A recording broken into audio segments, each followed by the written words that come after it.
Now, what is going on, guys? Today I want to talk about Hmac, so keyed hashed message authentication code, what it is, why you need it, and where it is used in the computer science and IT world. So if you look up this term Hmac on Wikipedia, you will find something like it's a specific type of message authentication code involving a cryptographic hash function and a secret key. Yeah, well, that's kind of accurate, but let's maybe start a little bit easier, right? Let's start with the context of this. Okay, so let's first look at this word here, hash. Let's quickly talk about what a hash function is.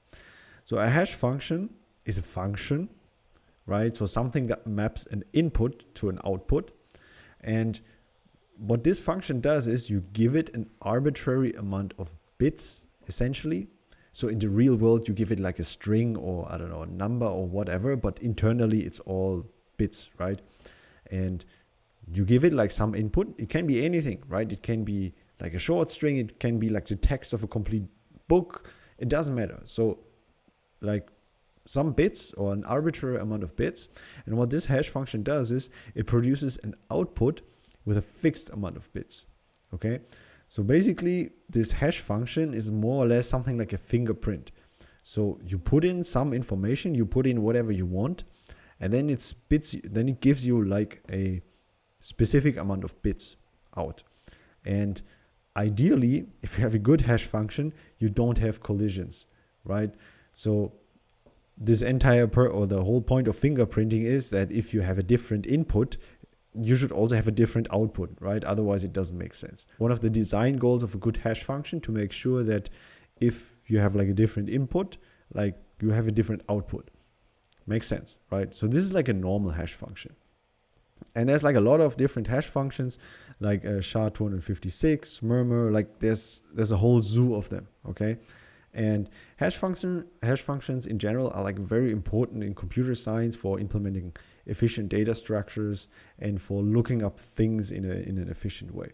Okay, so this is like a normal hash function. Yeah, so now that we understand what a hash function is, let's talk about Hmac then.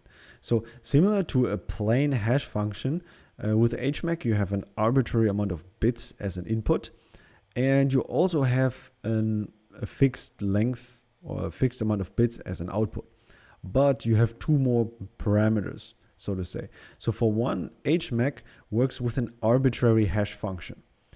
So for example, if you take SHA-256, which is like a well-known hash function, then like the Hmac with that would be called Hmac-SHA-256, right? So just saying Hmac is not enough to exactly know what you are doing, because the Hmac itself relies on one particular hash function. And Hmac itself doesn't care which hash function you use. You can also use Murmur or something else. In addition, we use a secret. Yeah, so the crucial thing here to understand is actually this secret part.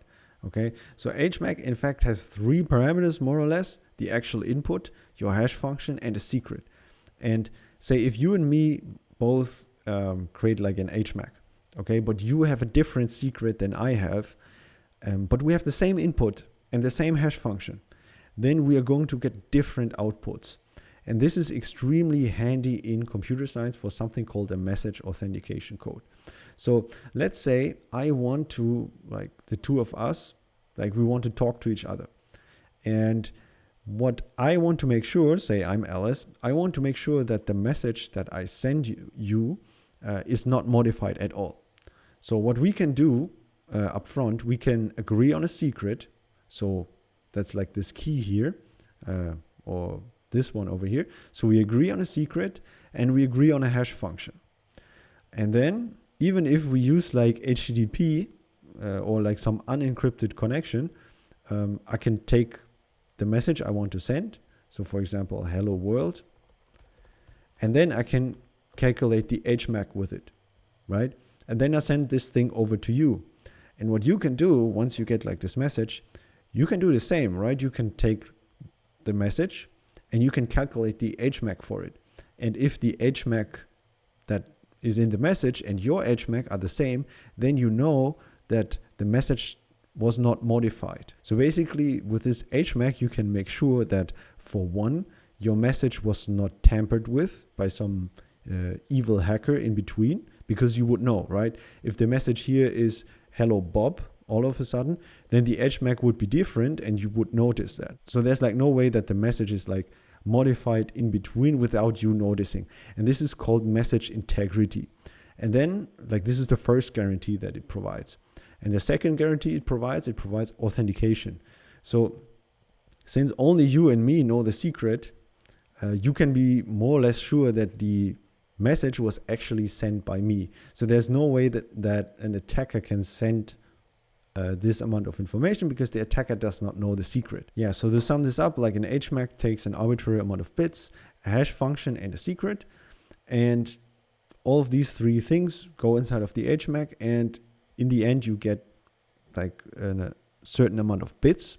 And this certain amount of bits is called the message authentication code, as already indicated in the Wikipedia definition, right? So I hope this Wikipedia definition is now a little bit clearer.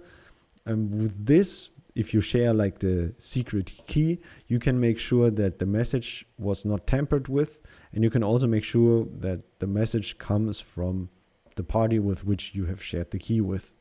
Yeah, so that's it pretty much. Thank you so much for watching. Leave a like and subscribe. Let me know whether this explanation kind of made sense. Leave me a comment if you have some additional questions. You can also send me a tweet. My Twitter handle is @productioncoder. So thank you so much for watching, and I'll see you in the next video. Bye bye.